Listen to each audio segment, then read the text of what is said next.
So before we go any further, let's get to the big three. Number 3.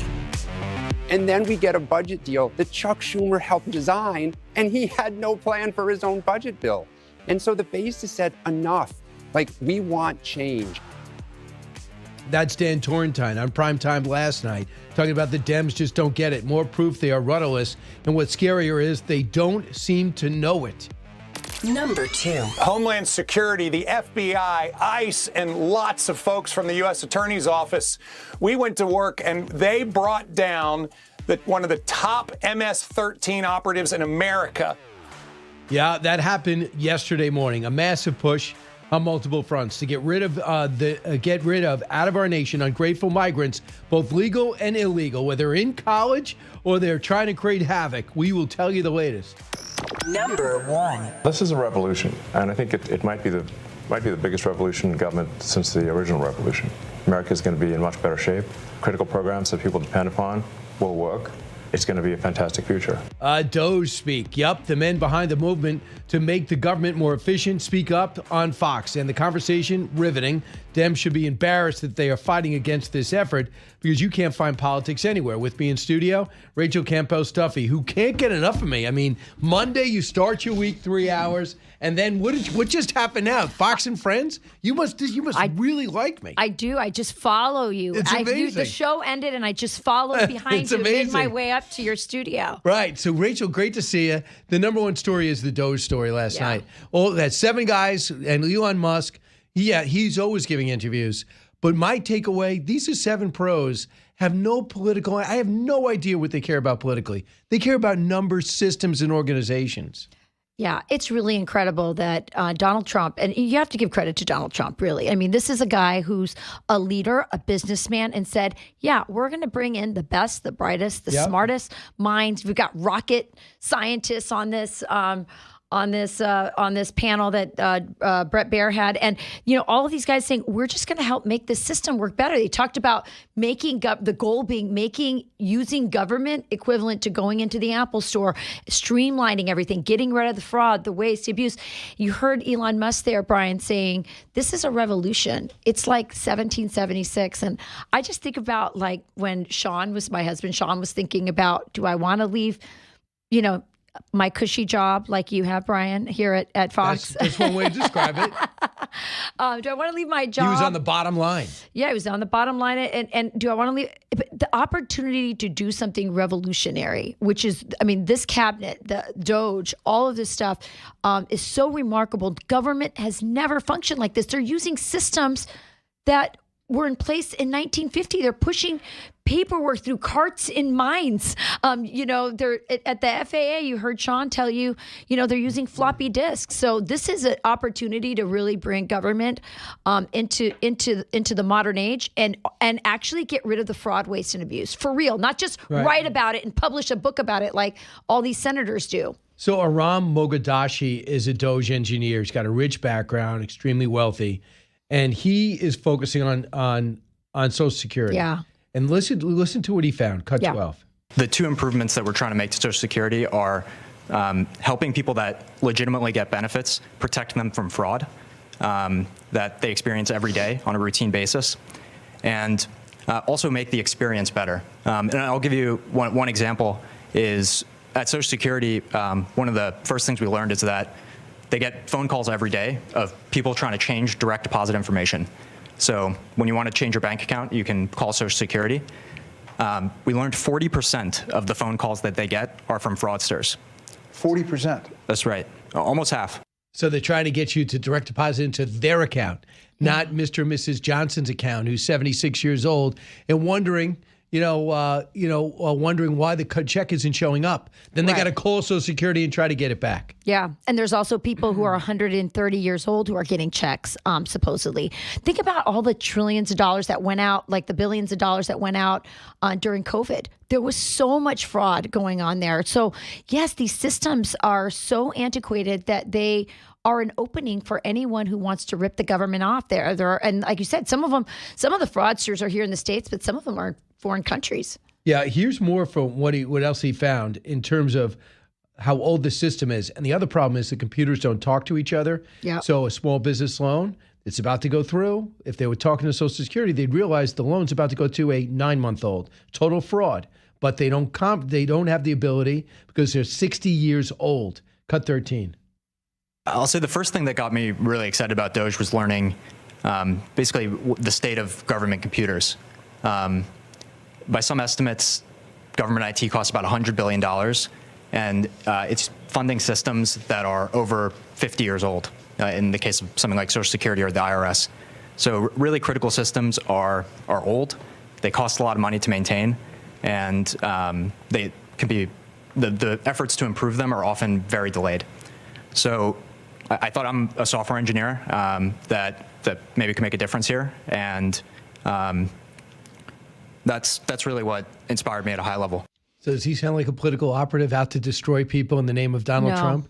You know, everyone who I've talked to that's in my husband's department has said everything you thought was wrong and antiquated and inefficient about government is 1,000 times worse than you actually think. You know, even with some of these systems that Sean is seeing, they're saying it costs more to maintain the system, this ancient system, than it is to operate the system. So, like, or replace it. Yeah, I mean, it's like you should just replace it, but nobody wants to go through that. And people make money also on contracts replacing fixing this system because we have systems running on floppy disks. Crazy. We have, until Elon Musk came, the president couldn't send one email out to every government employee. That's something that Elon Musk said we got to fix right away. He did right away too, He right? did. He did it like this. Yeah. But the point is, and he made that offer. You can leave. Yeah, exactly. Why did it take this? How many, administrations kept just papering over this problem, Well, and then you he's just sent finally me taking charge of it. And as you said today, they want to burn up his cars as a result. Yeah, the so Teslas. As your husband is Transportation Secretary Sean Duffy, what did he say DOGE has done within his organization since he took over? Have they helped? Are they working in conjunction? Are they communicative? Yes, they're working together. I mean, first of all, they're providing really good advice on what to do about the FAA system, the air traffic control system. Yeah. So they're providing advice there. They're finding inefficiencies, all kinds of stuff. One of the things that Sean did that I thought was really interesting, this is they were charging people to park in the parking lot that the government owns. And the reason was because I guess Pete Buttigieg and the liberals wanted people to take public transportation. So they wanted to penalize people for parking, for driving. And Sean's like, no, we're not going to do that. If you want to drive, it's a free country. And this building is owned by the government. We shouldn't be charging our own employees to... Because that clown put on his little bike helmet and hopped on his bike, was able to get there. And pretended, because he actually drove in the vehicle that Sean drives because they're on Secret Service. Yeah, he put the bike in the back of the SUV, and then he drove to a certain point where the cameras were waiting, and then he took his bike out of the SUV. Such a clown. And then drove. It's clown world. It is. It's crazy. And just that whole sense of penalizing people because they don't have an electric car or whatever. Yes. We see the congestion pricing in New York City. And now we see the hypocrisy of it all because the number one electric car maker in the entire country, Tesla, the most successful electric car ever, and who made their own power stations, not depending on the government because Joe Biden made 9, and this guy put the whole country, filled the whole country with them. They're blowing them all up and putting graffiti on everywhere. So that's how much that means. I think we finally broke the green fever, I hope. And the DEI fever is smashed, I hope. Back in a moment, because I'm going to play some cuts that we did not play on television today, what the Democrats are doing and what they think they learned from the last election. Okay. Don't move.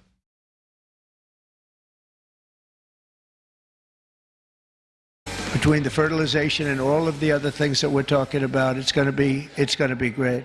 We're joined today, fertilization. I'm still very proud of it. I don't care. I'll be known as the fertilization president, and that's okay. That's not bad. I've been called much worse. Actually, I like it, right? I like it. So, President Rachel Campos-Duffy here. Rachel, I think he's referring to making in vitro affordable. Right. So he says he's the fertilization president. I thought I should be the labor secretary. What do you think? Because you were always in labor for like 10 years. That would have been great. But I was actually in the White House when he gave those remarks, and the whole room just erupted in. Do you think he knew what he said? No, I think he was like, why is everyone laughing? And then he figured out what happened. He was like, you know what? I'll take it. I've been called worse things than the fertilization president. So I want to bring you to something of the Democrats. The question is, when the House passed that CR, it just threw everybody off. They never thought Republicans who just kicked out their speaker were going to be able to get it together, right? So people are learning, like, how do we handle the Republicans? What do we do? There's the DEI. What do we do about women in sports? What's our messaging going to be? So Tim Walz thinks he knows. Cut 34. We let them define the issue on DEI, and we let them define what woke is. We got ourselves in this mess because we weren't bold enough to stand up and say, you damn right we're proud of these policies. We're going to put them in, and we're going to execute them. Okay. Yeah. You think you learned anything? Yeah, this is a man who Tim Walz. Yeah, who doesn't understand what's happening. He is in a liberal bubble, and his idea is we lost because we didn't tell them enough how woke we are. Like, it's so dumb. He just doesn't get it. You know, there was a really great article. I think I sent it to you, Brian, while we were on the show today. It was in the New York Times. I'm sorry, it was on FoxNews.com. But a New York Times columnist, Ezra Klein. Yes, Ezra Klein was talking about what he thought went wrong. And I thought his assessment was actually pretty sober and pretty honest. And what he says is, like, you say you're for, say, high-speed rail. We're for high-speed rail, and we're going to get all this money to high-speed rail. And then you don't actually build the rail, right? And he's saying it to Gavin Newsom, too. Right. And because why? Regulations, liberal environmental regulations or whatever they are, slow things down. So you say you have all these great things you want to do with government, but you have all these regulations on top of it. That means people never see the product of your work. Now, listen, maybe you think there should be high-speed rail. Maybe you don't. I don't know what people's positions are. But if you say you're going to do something and you don't accomplish it because at the same time you're putting in place all these regulations, no wonder people are pissed off at you. And no wonder people will look to somebody else. Now, on the woke stuff, I mean, it's just common sense. It's just common sense. Why would people want boys in girls' sports when we fought so hard to get girls their own sports and have them compete? So I think they're just, who's for transgender surgery being paid by the American government in Guatemala? No one, except a very, very small fraction of people. So I think it all is full circle with the PBS NPR president when she comes out and says, I'm reading this book and how bad white people are. We got to pay reparations. That's what woke is. Yeah. Woke is realizing how bad you are and how much you should apologize. And if you think about it, it goes back to President Barack Obama's first overseas trip.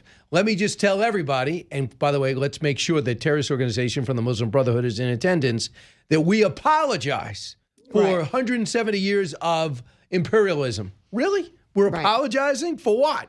He said he wanted to fundamentally transform the country, and he really almost did it. He set the ground table, yeah. He really almost did it. And, it's not over till it's over, but I do think that the woke mind virus is breaking, that there was sort of like a fever that came over everybody. I mean, I still remember back in, 2020, you couldn't even talk about, I did, you did, but people in polite society felt scared to say, I don't think it's a good idea to mutilate children, before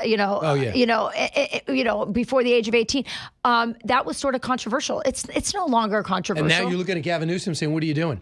You are fighting not to inform parents that their kid wants to transition? That's what you're fighting for? Yeah. Good luck with that. Yeah. I mean, until something switches in a blue neighborhood, a blue state like that, though, I would love to see a legitimate Republican have a run in California, because all those people that back those blue causes got burned to the ground, and they're trying desperately to rebuild their homes. But these environmental regulations are stopping the construction of their homes. These are the people you put in office. The tragically inept Karen Bass, who didn't deserve it. What was her thing? A failed congresswoman? She was a communist, actually. She actually went down to Cuba. Fidel Castro. Yeah, she went down to Cuba as a young woman and worked down there, and was a proud Marxist. So you remember when Donald Trump went down to L.A. and the people couldn't even get to their properties to see what kind of damage. And he was like, let the people get to their property. It's their property. Let them go see what happened to their homes. They need to assess it. In real time. He did it at a press conference in front of the press. That, I think, was, towards your point, what will happen in California? I think it was really powerful for Donald Trump to do that. And also, Brian, when LA burned down, all the footage came back of Donald Trump predicting that this would happen because of their stupid environmental regulations when it came to managing their forest, which is exactly, it came to fruition. And so I think people, when they're down and out, when their home is burnt down, and they see what leadership looks like versus Karen Bass, I think it made a big difference. I want you to hear what the other thing Democrats are doing is cursing like crazy. They think it's like blue collar, cut 30.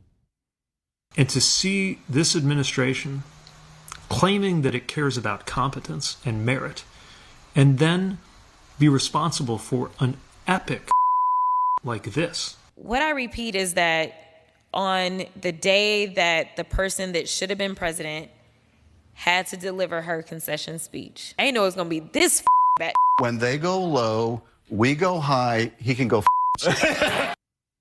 Yeah.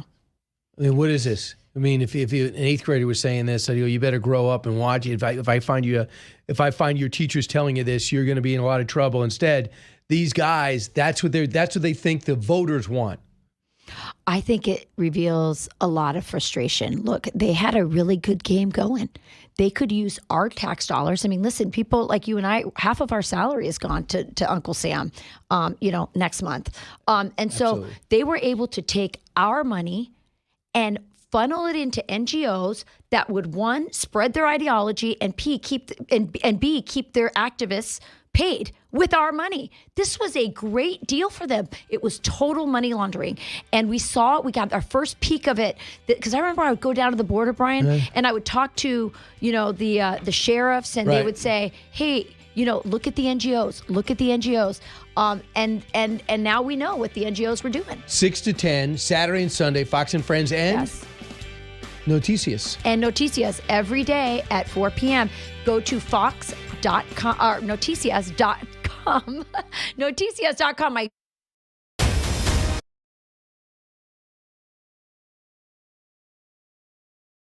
You also know that the press secretary said that your husband circulated pro-Hamas flyers. Did he? That's not true. Is Mahmoud pro-Hamas? These are accusations that the Trump administration keeps pushing on him. But what do you say to those? I think it's ridiculous. It's disgusting that that's what they're resorting to, that's the tactic that they're using to make him look like this person that he's not. Literally, it's so simple. He just does not want his people to be murdered and killed. He doesn't want to see little kids' limbs being blown off, Well, that's the wife of Mahmoud Khalil. He felt an instant love, and within 9 months he was married after arriving here. It's amazing how that happens. Jeff Lax is in studio. He's a CUNY law professor at Kingsborough Community College, founder of Safe Campus, which advocates for Zionist Jews discriminated against and excluded on college campuses. Sadly, it's a huge story that's getting bigger, especially since the detainment of Khalil, who's now in Louisiana at an ICE prison.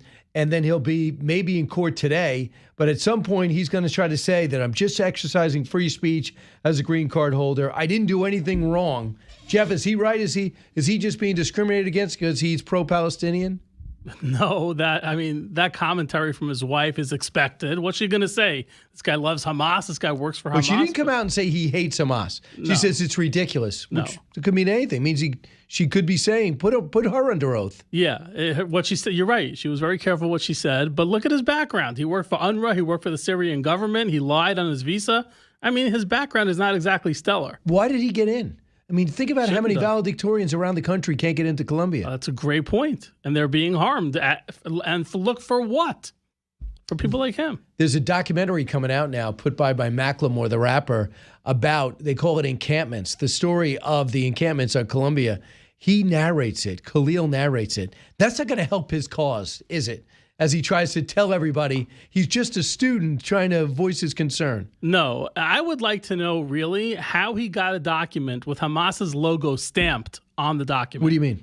He was distributing documents, according to the government, according to the Trump administration, that had Hamas's logo on the document, Hamas literature, Hamas propaganda on Columbia's campus. So if someone is not directly tied to Hamas, explain to me how they get a document like that. That's true. Also, handing out pictures of Sinwar and Nasrallah. Yeah, you're doing that. What are you saying? Right. You're saying you support Hamas. What ties do you think they have to Hamas? They meaning the student groups that were in the middle of all this Barnard and Columbia unrest. Oh, I've been saying this for years, Brian. We know that the foreign funding is a big factor here. We know that there are faculty members that are working with NGOs connected to terror organizations. On my campus, I've told you before, Anthony Alessandrini was raising money using public buildings to raise money for medical aid for Palestinians, which is tied to the PFLP. It's a front group. I want you to hear some other people speaking out. Democratic Congresswoman Rashida Tlaib about Khalil's arrest. Mahmoud's rights are our rights. In the United States of America, no matter your immigration status, no matter, again, who you are, you have constitutional rights in our country. The detention and threatened deportation of Mahmoud is illegal and is a direct assault on our constitutional rights to due process, freedom of speech, a right to protest, and on dissent itself. You're a professor, is she right? This is not freedom of speech, what he's doing. That's number one. Number two, the Supreme Court's going to ultimately decide the Aliens Enemies Act. It's going to happen. The judge was talking about it yesterday on the 5, and she's right.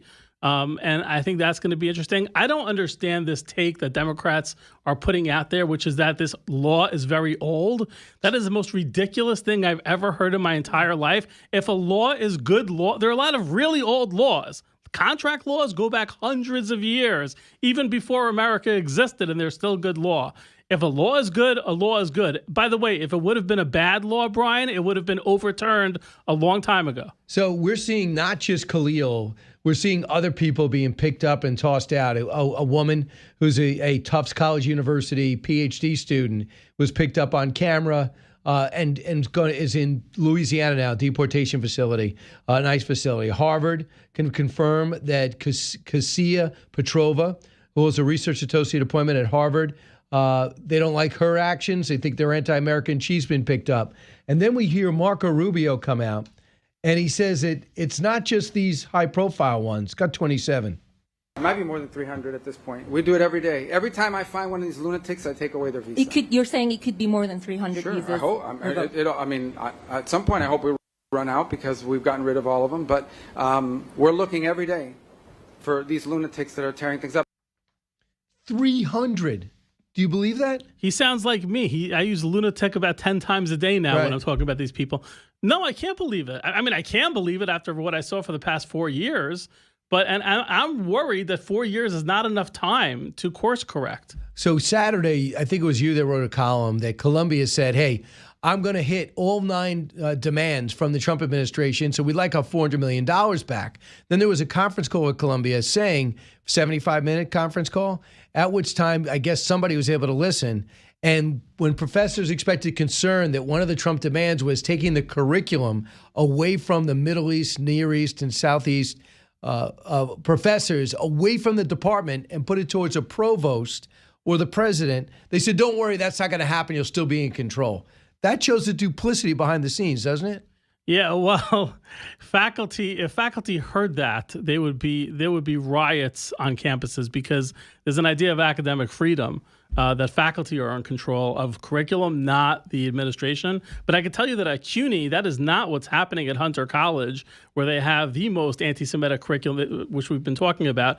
They passed the most anti-Semitic curriculum that I've seen in my years in education. And I can tell you that I just got it from a very high-level source of mine, that it was the president herself, President Nancy Cantor. I like naming these people, Brian, you know that. Nancy Cantor at Hunter College, it was her idea for the Palestinian Studies program that calls Israel an apartheid, genocidal, settler colonial state, came from the administration. That is not how things work, and it's outrageous that they're doing that at Hunter College. And what about the lawsuit the families are filing through an attorney saying that there was a link between these Palestinian groups and Hamas and the attacks? Yeah, we talked about this a number of months ago, Brian, that I was telling you that I was hearing reports out of Middle East sources that the Hamas captors were telling hostages that we have operatives on U.S. campuses. And there were a few articles in Israeli outlets and in Jewish outlets. And Mark Goldfeder has brought a lawsuit on behalf of 9 of these families of the hostages And as I understand it, your watchers on Sunday are going to get quite a scoop because according to Mark, he's got the receipts. Lizzie Solovieski and Mark are going to come on.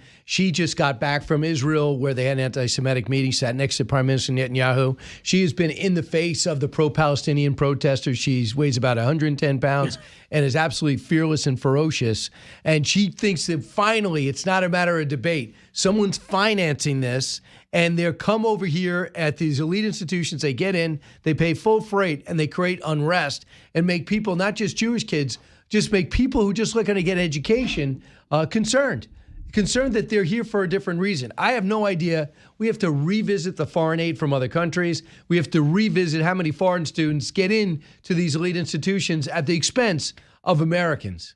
Yeah, there's no question. It's exactly what Rubio said. We can't let these people in anymore. And a visa, a green card, that is a privilege, not a right. And we have to vet these people. Cut 28. The people that we're getting rid of in our country are vandalizing. They're not protesters. They're taking over college campuses. They're harassing fellow students. We let them in our country to study. We gave them a visa because they said, I want to go to your university, I want to get a degree. They didn't say, I want to go to university and I want to vandalize your library and I want to chase Jewish students down the street and I want to wear a mask over my face like if it's Halloween and terrorize people. We didn't give them a visa to do any of that. Yeah, and that's what he's doing. And they say that it sent shockwaves. One of these who self-deported to Canada to avoid deportation says that when Khalil was arrested, it sent shockwaves through Colombia. And I love that. I love that too. It's not just Jews, Brian. It's Christians too. And it's anyone who believes in Western values. That's the bottom line. If people think this is just Jews, they are sadly mistaken. So there's the story out, which you're referring to, Jeff Lax, is a federal lawsuit alleges that the leaders of the pro-Palestine student groups at Columbia had advanced knowledge of Hamas's October 7th attacks and responded in real time with a coordinated propaganda campaign designed to support and amplify the terror group's message on U.S. soil. At the center of the claim is an alleged protest toolkit that began circulating October 8th, one day after the Hamas attack, which plaintiffs argue must have been prepared beforehand. Also, Columbia has been at the center of the controversy, as you know. And then there's, why would you be posting things showing a map without Israel, just Palestine in the area, one country, on October 6th, unless you knew what was happening October 7th? Yeah, and Brian, you got to ask Mark about this on Sunday. The Students for Justice in Palestine on the campus created their website, get this, 3 minutes before the Hamas attacks on October 7th. 3 minutes before, not 3 minutes after. Mm-hmm. That's amazing. What does it tell you? It tells you a lot. Get it from Mark directly. Right. Well, we'll look sort of get that. But as this moves forward, you do the investigation. Hopefully, it reveals some things. But where do you think the biggest problem is? Do you think it's the school needing the full tuition? Do you think it's foreign aid coming in, and then in turn they want to influence the curriculum at these schools? I think it's a combination of, like Marco said, lunatics who are running our campuses, which has to end. I mean, these people have to be vetted also. And like the Hunter president is a disaster. What she's doing is absolutely, completely outrageous. The chancellor of CUNY is outrageous. The head of Columbia, totally outrageous what they're doing over there. So, but yeah, of course, it's the foreign funds accepting the money. I think Congress should act on that. I think there should be legislation that really addresses this issue of foreign funding and how it can be used. And it's not just the anti-Semitism. I mean, you got the Russians, the Chinese really come over here, and that's really predominantly what they're doing. We still don't know why the Chinese illegal immigration to our country is up over 500%. It's slowed down now. They're forced to come to the northern border. I still don't know why. That hasn't been effectively explained to me. Lastly, this is the last bite from Marco Rubio. Cut 29. We don't want those people in our country. They're not demonstrating for. They're going beyond demonstration. They are going and they're creating a ruckus. They are creating riots basically on campus, and it's unfair for students. Some of these schools are some of the most expensive schools we have in America. People pay a lot of money to go to these schools. They borrow money to go to these schools, and you can't even go to class because some lunatic who's covering their face is running through campus, spray painting things, harassing people, and they're in my country as a guest. We want them out. Every one of them I find, we're going to kick them out. I understand the sentiment, and he's got the power to do it. Let's see him start doing it in massive numbers, just like the border. When you send the message, you can end up in a El Salvadoran prison. They say it's not worth it. And my hope is a lot of these unrest that's happening on campuses, they know what they're about to do, but if they get caught, they're going to ask themselves, is it worth it? Where does this Khalil go? Back to Syria? I mean, that's where he's from. Yeah. Then he went to England for a while. Yeah. Go back to your country. That's where you send him out. I believe that the freedom of speech thing has got to be regulated when it comes to a student visa. Unless they say, hey, listen, I'm looking to protest, don't really like America, like to go to class there, but I'm going to be a problem. And then if we still let him in, it's our problem. But in my sense, is Khalil didn't say that. Well, and not only that, Columbia is a private campus. It's not a public ground. The free speech thing only is as good as Columbia allowing it to happen. If you had a normal administration there, they would say we're not allowing this on our campus, and free speech doesn't apply. They're not a government. Yeah. Thank you. Jeff Lax, thanks so much. What's your next challenge, Jeff? My next challenge, I don't know. There's so many things going on, but I think it's attacking the foreign funding, like you said, and I think it's helping I really think it's helping the FBI task force.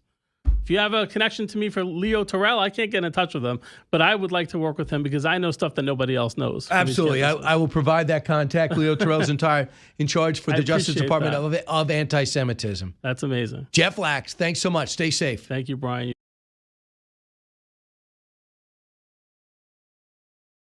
I'm doing it because, first of all, it was presented as maybe this is a beginning to heal America. Now, I don't have some sort of complex where I think I can heal America. I can't. Okay, let's get that clear. I'm not going to be healing America. But if two guys who've been at each other for so long, I mean, it's kind of a Nixon to China thing. I have the credential. There was nobody who was harder on Trump or more prescient about the fact that he wasn't going to leave office voluntarily than I was. I feel like I have the credentials. But they also respect me because I'm honest about the woke train to crazy town. And I don't shrink from that. And I've also lost a lot of fans for that. The woke people have left the building, and I'm willing to make that sacrifice. But it does give you a certain credibility. I agree. Bill Maher is going to the White House on Monday, and he's going because Kid Rock is friends with both of them. He said, how would you like to go see the president? He goes, I would do it. He goes, I'll make it happen. President said, let's do it. They're going to make it happen on Monday. Kid Rock's going to come on with us on Tuesday on Fox and Friends, but more importantly, Kennedy is here now. That's right. It's so rude for me to talk about other people in front of you. I've got the credibility to be here, Brian. Right. That's all I care about. You're not in that woke mania. You're not woke anymore, right? I don't know that I ever was. True. I'm thinking of somebody else. My fault. Your thoughts. You're thinking of Douglas Kennedy, who also works here. Right. Yeah. Once in a while. When he can. Very busy. Right. Always on assignment. Right. It's true. And most of his big stories. Kennedy, for you, your thoughts about Bill Maher going to the White House? I'm not, like, at some point, maybe in 2016 or 2017, this would have been big news. Everyone's been there. You know, it's like Mark Zuckerberg went to the White House. I think he's got a little bit more sway, realistically, than Bill Maher. I honestly think, and I've known Bill Maher for a long time. I was on one of his very first shows in 1993 and was a regular on Politically Incorrect when it was on Comedy Central and ABC. I was only on his HBO show once, and I made him so mad that I called his executive producer, Scott Carter, and said, hey, I want to come on. I've got a book coming out. And he said, Bill will never have you on again. What'd you do? I challenged him about atheism. And it made his audience very mad, and it made him very mad. But at the time, like, he was a raging atheist progressive. And I called BS, and he thought that I talked too much. You're wearing an IFB. His producer could have said, hey, let someone else jump in here. They didn't. And I think, you know, he's just being very opportunistic. A lot of people went to Mar-a-Lago after the election when he won. I think Bill Maher has lost a big part of his audience, and he wants the Joe Rogan audience. He wants the Brodians. And, you know, it's like maybe some people will see him as a straight shooter. And, you know, I think he will be deeply charmed by the president. And I think that he has tried for a long time to tear him down, as the New York Times did and CNN and MSNBC have, and it didn't work. So, you know, I guess that's how you survive, is you do a political 180 and pretend that, you know, you're really doing it instead of like desperately trying to claw back market share. You're doing it because you are so true to heart. Everything you said was right, especially this stuff about you. right? Because I believe you that's are. true. I don't I need mean, a I second had a source. first-person experience. Right. so. I don't need a second source. Although, Allison, if you would work on one, somebody else on the panel. But Mario Batali was on that show, and Martin Bashir. Martin Bashir has since been completely discredited. He was the one who interviewed Princess Diana and completely lied to her and forged all those documents that she was being spied upon. Yes. And then he also did the Michael Jackson documentary where Michael Jackson was holding hands with a very young adolescent. And the producers looked at this and like, bro, you need to press him on this. Like, you are way too friendly. We may have, some illegal activity here. And so Bashir had to go back, and that's when he like his journalistic instincts completely failed him in the moment. So he had to go back and shoot another interview. And he was like, Michael, are you a pedophile? Or he's like, pedophile. But he has since totally been discredited because of the Princess Diana stuff. So he was on with Bill Maher when I was there. So the difference between with Bill Maher and Scarborough, for example, they just ripped him every day. I mean, they were just more outraged every day. I'm busy at that time, but I watch clips back and Allison will tell me, he's like, I know you don't, watch the morning show, but they're going crazy on Trump on X, Y every day. Yeah. Not even like, well, he's doing this part right. of his strategy, but Maher was part of that strategy too. But I would say this. So they would come out. Then all of a sudden one day he goes, yeah, we went last night. We went and we told him let's start fresh. Excuse me, let's start fresh. He's the devil. He's Nazi. He's going to destroy America. He's no worse. elections. He's worse than Hitler. But I was watching Bill Maher. You know him much better than I do. I never watched Politically Incorrect, but I was just watching and I'm saying to myself, out of all the left-wing shows, I'm like, why? I could use that monologue on this show. Okay, well, that's kind of cool. I heard about that, and Trump's making sense here. And he was one of the first on the left to stay on the left and indicates like, well, this makes sense. Well, that's wrong. And I thought it was interesting because he was doing it to the face of his liberal pundits or whatever they call panelists. So I do think this is interesting in that he pointed out a lot of the things that was bothering him is that the politically incorrect stuff left a lot of people behind, including the green mania that happened. He's like, really? We have on the West Coast, this is working for us? This is working for us with gas prices so high and taxes so high and all the stuff that you and I talk about. And utility and you prices live out there. went up. Yeah. So I thought that I always took it as more sincere, but I don't know him personally. I don't think it's insincere. I just don't think he's as much of a hero as he's painting himself.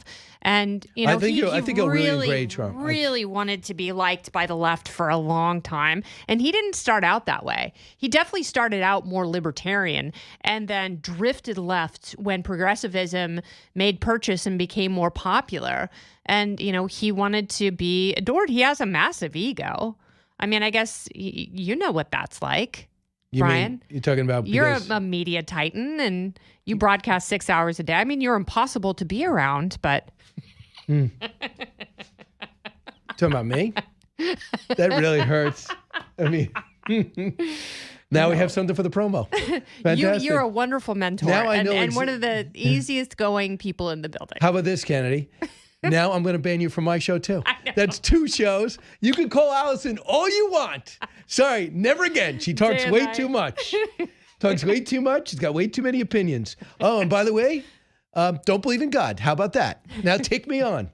No, I don't say that. I don't believe in God. I just don't believe that God is doing the play-by-play. I don't. Did you download the app? Which app? Hallow? Yeah. The Mark Wahlberg app? Yes. I know Mark Wahlberg from when he was Marky Mark and talked about his fourth With no nipple. shirt on? Yeah. I have my own relationship with God. We have a good thing going. But does God want you to have that app? God wants me to be in a constant state of prayer and meditation, right, which is a difficult thing, and I have to constantly work on it. So I'm going to work on that before I download anything. Right. I would say this. But I don't fault people who do. Download the app. Absolutely not. Right. Like if it gets you closer to God, if it makes you feel better, if it gives you a sense of well-being, then absolutely download the app. To pray with us. Are they sponsors of the show? Do you think there's a chance that God listens if you do it with a celebrity? Like if you pray along with a celebrity? Yes, especially a celebrity child. Right. What do you mean? You mean Gary Coleman? Had he lived? Like, what do you mean celebrity child? Like someone who is a child and a celebrity, like right now. Right. Like there's only a narrow window because God listens to the prayers of children. I believe that. Absolutely. But God really listens to the prayers of famous children. Who sang about that? Was there a song like that? I don't know. Let the Whitney Houston. I believe the children are the future? Yeah. Teach them well and let them lead the way? Show them all the beauty they possess inside? So you don't know what I talk about? You don't know what I'm talking about? Is No what you're idea. saying? But she doesn't say, God listens to prayers of children. Their tiny voices, they inspire him. I don't remember that verse. I don't even know what you're saying. But I tell you, if I was... A lot of people say I have the voice of an angel, Brian. Right? Can you name them? Can you name any of those There are people? too many to name. Okay, fine. Too many names. Very good. That's like Trump when asked about the Bible. Favorite passage? Like them all? Like them all. Favorite? Why discriminate? That's amazing. Favorite part of the Bible? Corinthians, right? 2 Corinthians. Right. 2 Corinthians walk into a bar. By the way, I'm going to stop before we get in trouble. I thought we already were. So I find it very interesting. There's people like Bill Maher and Senator Fetterman who obviously realize the Democratic message is broken. Governor Newsom perhaps feels the same way. That's why he has the ridiculous podcast that he's having right now instead of running his state. Can I tell you what's happening in California? I have not heard back from my insurance adjuster. My house is so damaged. Like, there are people who have completely cleaned out their lots whose homes burned down. And those of us who have damaged homes, like, the EPA won't clean our yards. The Army Corps of Engineers, won't touch what we have. And now I've been ghosted by Geico. My insurance adjuster will no longer get back to me. And it's like, what's the point of having insurance? A lot of people are in that boat. So why isn't the governor tackling that? Why aren't they figuring out the myriad needs of people whose homes and lives and towns have been decimated? Why are you doing a podcast? It keeps me up at night. Like, Karen Bass and Gavin Newsom are so bad at their jobs. It's unbelievable. I was talking to a neighbor of mine today whose house burned down. She's still in tears. Like, she is so emotionally Does she have traumatized insurance? by this. Yes, she got dropped by State Farm, but they have to cover it because the coverage doesn't end until Monday. So Jake Steinfeld was here too, lost everything. And Body by Jake? Yeah. Love that guy. And he said, he's a great guy.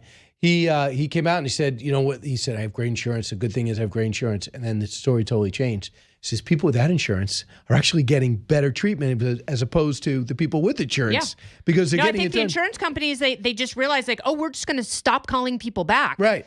And it's like, that's not okay. I have a small pool. It is a toxic waste site. I mean, it was espresso black during the fires because of all the smoke, debris, ash, soot, and lead. And now it is turned bright green because of the algae and God knows what else. And there were 2 ducks in my pool the other day.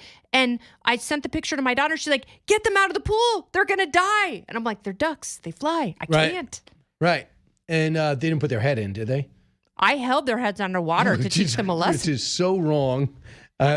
So I've got my original point. Oh, my original point, something much less important. By the way, with Sandy, same thing. Got 3 feet of water. If you might as well have 10 feet, it doesn't matter. It's all ruined. You got to cut the sheetrock out. You got to get rid of the floors because it's all going to buckle. So this is fire. I was, what town are you in? What city? Pacific Palisades. Pacific Palisades. Okay, the worst. So everything around me when burned. he showed up, when Gavin Newsom showed up and says, yeah, I'm angry too. Why wasn't there water here? Yeah. Why was the reservoir filled? What do you mean you're angry? Nice try. It's your state. You're the governor. Yeah, you're the governor, you idiot. And then the mayor. I'm going to get the person who told me to go to Ghana is in trouble. Yeah, it's like the person was you. Yes. Like at some point you have Can you get her a agency. mirror? Yes. So here's what Tim Waltz said about what went wrong. I feel like this is such a bad point now. You made so many good personal points. And if I go back to politics. I'm very brave to be here, Brian. Don't you understand? Okay, fine.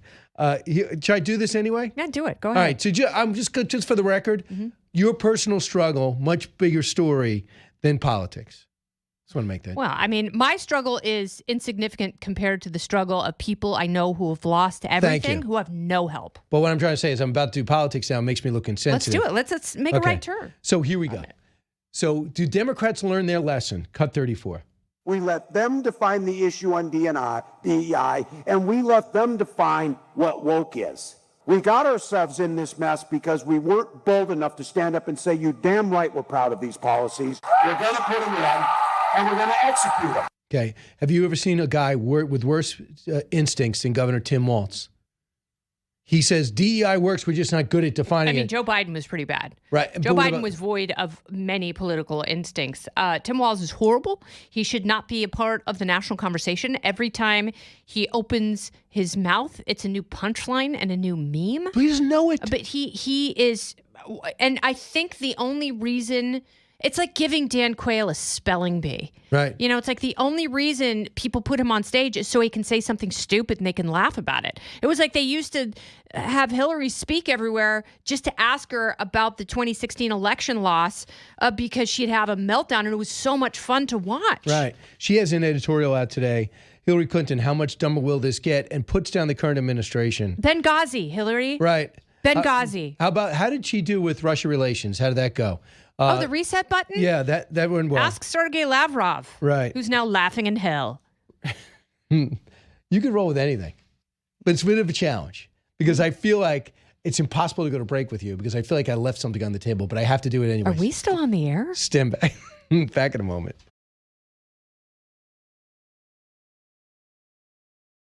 Information you want, truth you demand. This is the Brian Kilmeade Show. Sponsored by Prevagen. Prevagen, made for your brain.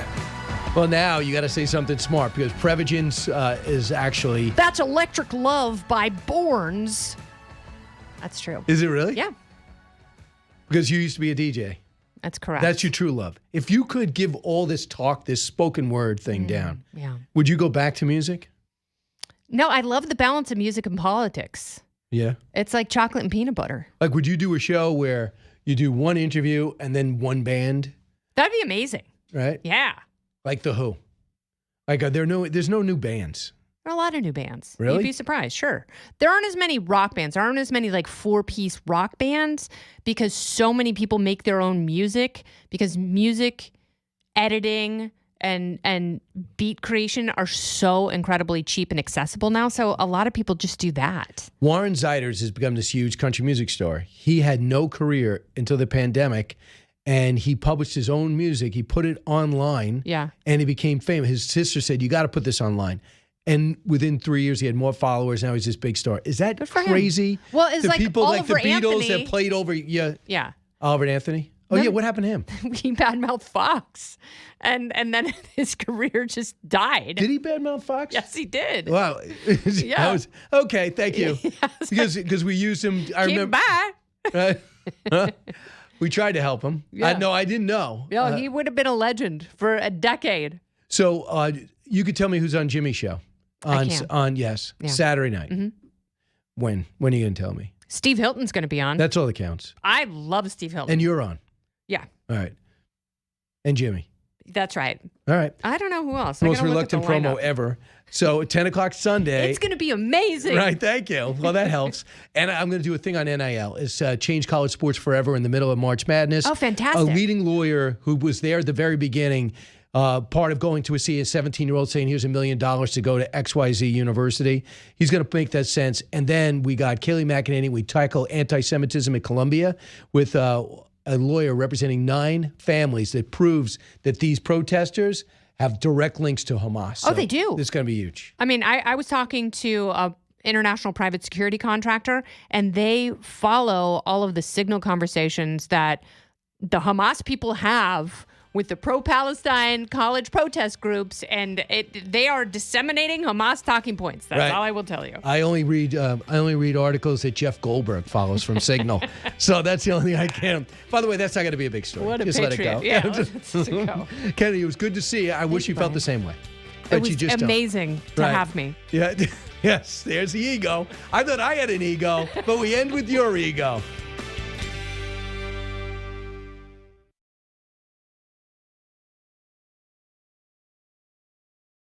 Welcome back in studio. It's Arthur Lee, good friend of the show, LifeVac founder, one of the great entrepreneurs in America, all dressed up. Great to see him because it's National Choking Awareness Day. And if Arthur has his way, no one will ever choke to death again because he is creator of the LifeVac. Arthur, welcome. Hey, thank you, Brian. I don't know. I really appreciate it. We see you all over TV, and now you're using people with the Ring doorbell have an opportunity you have a chance to see the real dramatic situations where you see the LifeVac in restaurants, you see it in backyards. What's been the response been since you started adding that to your commercials? Well, that's been huge. I mean, the first one that went viral got 80 million views. It was a mom saved her child out in the backyard. It was very painful to some extent. You hear her screaming, but she saved her child. Right. And that huge Choking Awareness Day raised a huge amount of awareness. And now, we've saved, we're coming up on 4,000 lives saved. Wow. How big? This is all American manufactured, right? Yeah. So how much, what goes into it to making this? How many different vendors do you have to use in order to make? Well, no, we make it all ourselves. It's injection molded right in Brentwood, and then we bring it over, and our guys put it together. There's a quality to it. This is life and death. Right. And, you make one bad. That ain't happening. You remember my dad. He was an engineer, space program. I made it last forever. I made it cover adults and children. You use it, I give you a free one. I did everything humanly possible because if it expired, that's what the business world told me, particularly early on. They said, oh, you got to make it expire and triple the price. Not doing that. I'm only here once. Well, I got no second game here, so let's just do it right. Yeah, because if it expires, you'll have to buy more. Wow, That's love that LifeVac, but it expired. I got to get a new one. Well, the big play is in the schools and institution. Then they got to buy one every year. So there's money coming back to the people that miraculously get money in this world. So where are you making the greatest progress? I know right away the Nassau County Police Department. Well, they've saved a bunch. You saved one today. I just told you, you're at 31 saves from your voice and Fox's voice. But the biggest progress is the American Red Cross. So they finally came around, 13 years of doing this, 9 peer-reviewed journals, almost 4,000 saved, 2,366 kids. They now recommend use of an anti-choking device if protocol fails or cannot be done. Wheelchairs, obese, big people, etc. There's a lot of cases where it cannot be done, and then LifeVac can be used. And also, I remember when George H.W. Bush, 41, he had Parkinson's. And what happens is you lose your choking reflex. You use a bit of peristalsis to be able to swallow. And they were so worried about him swallowing, I thought to myself, man, imagine if they had a LifeVac there just in case. Well, in the Godwink world, the guy, the 31st of the Brian saves, Parkinson's. Oh, Parkinson's. Wow. So Mike Rowe, you came on with him. Right? Yeah. He loves your story. He wrote a song, I understand, for you. So let's listen to it. He's so close. It's no joke when you choke, so get LifeVac and live. Without breath, there'll be death. So get LifeVac and live. Get LifeVac and live. Get LifeVac and live. LifeVac and live. Are you kidding me? That is fantastic. I know. Did he produce that in a studio? Yeah, it's actually right now. There's a video. Him and Chuck are doing a video, and he's, they're both going. Chuck's playing with the LifeVac, and Mike's doing the dude. So is that going to be in a commercial? It's out on social right now. But I mean, I can't. That's got to be like, what is it? Cars for Kids? I mean, yeah, exactly. You know how you can't get that out of your head? I know. Trust me, we sing that all the time. Running around the offices, we're singing the micro. You can't get it out of your head. Yeah. So we did a TikTok to it. Arthur, you tell me, but I mean, that seems to be a no-brainer. How hard, when people start talking about manufacturing in America, would it have been easier for you to manufacture elsewhere and save money? I know you don't want to do that. No. See, here's the thing. People I don't think realize, particularly in the medical world, when you make it in China, the best thing you get is no liability. You could do anything. You could say anything. You don't have to worry about the FDA, the FCC. You could just do whatever you want. So the biggest advantage isn't the labor. It's the fact that you can ignore every single regulation and rule that I have to follow. But I'm American. I'll make it here, and I'll deal with it, and I make a good product, so I'm not worried about it. But that's the big reason you want to make it over there. So wait a second. So the FDA does not regulate anything coming from another country? They do, but it's very difficult to enforce it. Patent doesn't exist. Just bypass it. What am I going to do? Sue China? Well, the only thing that could get their attention is a ban. Yeah. We've had a certain amount of complaints. We're banned until further notice. So you can go explain what's going on here. Yeah. Have they indicated they'd be willing to do that with new people in charge? Well, we can hope. We fight. But, it's like the problem is with Amazon, you don't have to be here anymore. The old days, even if you were a knockoff, it had to exist here. Right? So now you just go China, right to Amazon. You don't exist. You say whatever you want. Any ramifications, you got to try and go get them in China. So there's no presence here. And that's the problem why it's so prevalent. And 50-something% of Amazon sellers are now Chinese. 70% of new sellers are Chinese. So on Amazon. And a lot of times they're trying to knock off your product. Tons of them, hundreds of them. How do we know what's yours and what isn't? Well, the best way is lifevac.net, and you come to our website. On Amazon, you just got to be careful. You'll see if it says lifevac.net, if it's LifeVac and you see the logo, it should be us. What about the patent? The patent doesn't matter internationally? Well, not only does it not matter because they just send it in, and I would have to go to them. The U.S. Patent Office was kind enough to give a duplicate patent to a Chinese company of my patent. So now I'm suing the Patent Office.